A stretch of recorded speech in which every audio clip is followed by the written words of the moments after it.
Alhamdulillah kemarin dari bocor itu kan. Iya. Saya satu baik. Kita punya waktu beberapa menit ke depan sehubungan dengan program supervisi yang akan kita lakukan. Iya. Ada beberapa hal ya, karena waktunya tidak banyak. Jadi pada kesempatan kali ini kita coba untuk menentukan kira-kira kita nanti tujuan supervisi yang akan kita lakukan itu goalnya ke arah mana. Jadi ada beberapa pertanyaan, kira-kira menurut saya ini dari beberapa indikator supervisi yang sudah saya berikan, saya ini pengen mengembangkan sisi yang mana? Iya. Ada 3 yang mau saya kembangkan Ustadz. Yang pertama adalah dari segi persepsinya. Kemudian yang kedua strategi pembelajaran untuk apa itu namanya, keaktifan siswa mengemukakan pendapat melalui eksperimen.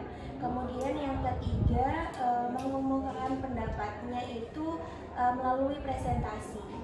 Oke, jadi ada 3 ya tadi. Yang Yeah. pertama persepsi, yang kedua keaktifan untuk dengan metode eksperimen, dan yang terakhir itu untuk kemampuan komunikasi ya. Yeah.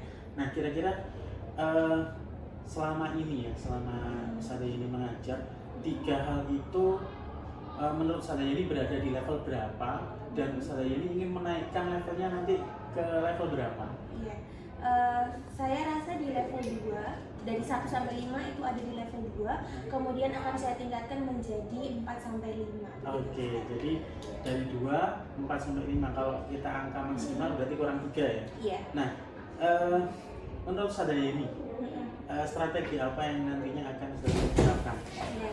Yang pertama adalah strategi drilling soal-soal, kemudian itu tadi praktikum, kemudian sama presentasi dengan sebelumnya ada berkelompok dulu biar semakin pede dan semakin apa untuk mengemukakan pendapat.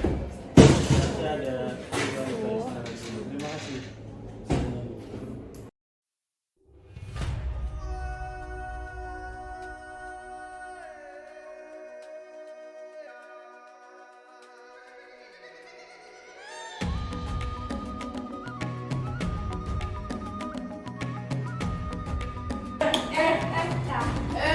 Tinggal kita duduk. Tadi ngomongnya pakai apa?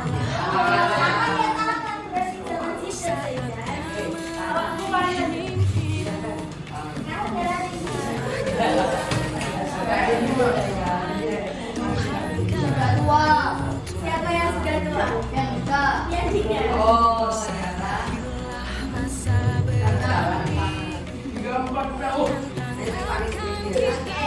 Berarti Fatih berapa?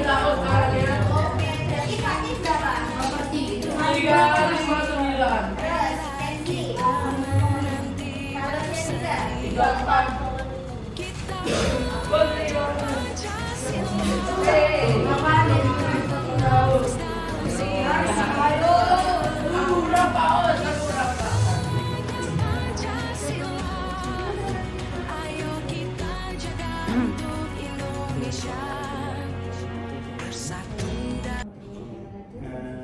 Bagaimana perasaannya setelah mengajar tadi dan di supervisi?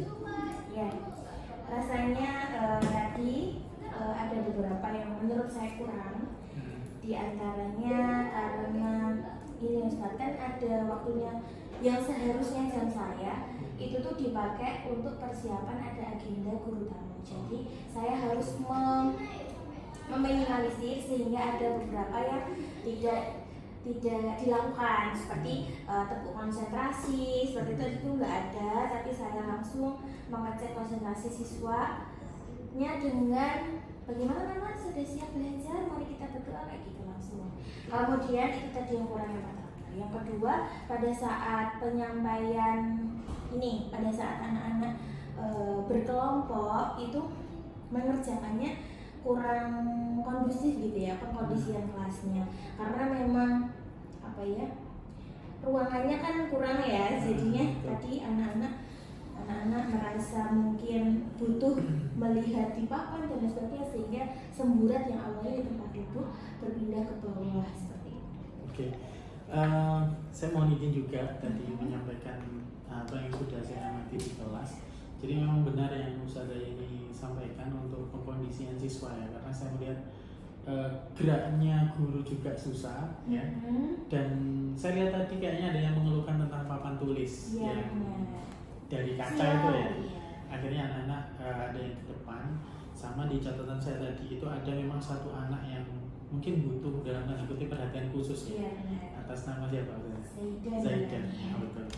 Baik, dari apa yang sudah Ustazah ini sampaikan tadi, beberapa hal ya terkait evaluasi yang Ustazah ini sampaikan, kira-kira menurut Ustazah ini dari evaluasi itu apa yang akan Ustazah ini lakukan untuk memperbaiki kondisi tersebut? Untuk memperbaiki kondisi tersebut, yang pertama untuk yang tadi persepsi terkait kondisi siswa, kemungkinan pertemuan berikutnya akan lebih baik karena jam saya kan tidak mungkin dipakai terus gitu ya. Terus yang berikutnya terkait pengkondisian kelas, saya akan sampaikan kepada wali kelas terkait tatanan bangku. Karena kemarin kan itu tatanan bangkunya dibuat seperti semacam mepet kanan sama mepet kiri, itu karena anak-anak itu dikelompokkan berdasarkan ini apa maksud namanya untuk camp gitu, biar makin dekat gitu kan. Tapi dengan begitu menyebabkan di kelas itu papannya di depan papan malah susah geraknya. Berarti rencananya dua itu tadi ya. Yang pertama untuk pengkondisian kelas, nanti pengkondisian ruangan ya, lebih tepatnya melibatkan wali kelas. Oke, kira-kira kapan Ustazah ini akan mulai melakukan hal ini, utamanya untuk komunikasi dengan wali kelas? Oke. Untuk yang tadi, yang pertama itu saya lakukan pertemuan berikutnya. Kemudian yang konsentrasi tadi Ustaz ya, yang konsentrasi. Yang berikutnya, yang kedua terkait komunikasi dengan walas besok. Jadi pada saat bina kelas pagi itu nanti bisa di switch tempat duduknya. Oke, secara keseluruhan ya, dari praktek mengajar, supervisi ya, bagaimana perasaan Ustazah ini setelah proses semuanya ini dijalankan? Saya merasa senang karena istilahnya ada banyak masukan dari Ustadz gitu kan. Karena kan kaca diri sendiri adalah orang lain. Saya merasa sudah baik, tapi ternyata orang lain melihat masih ada yang kurang juga. Itu saya rasa senang dan kalau bisa ya, maksudnya ini rutin dilakukannya dalam beberapa bulan, misalkan 3 bulan atau 6 bulan gitu ya, maksudnya rutin gitu biar namanya itu kayak kualitasnya pembelajaran itu tetap terjaga gitu maksudnya. Siap. Baik, saya kira itu saja ya. Terima kasih atas yang sudah saya sampaikan. Memang di sini kita sama-sama belajar. Saya juga masih belajar bagaimana. Saya juga baru tahu ternyata dalam supervisi akademik itu yang bagus memang ada beberapa percakapan, pra supervisi, kemudian supervisi dan pasca. Sehingga saya terus komunikasi dengan Ustazah ini. Oke, terima kasih Ustazah ini atas waktunya. Mudah-mudahan semakin baik ke depannya. Amin. Terima kasih Ustaz.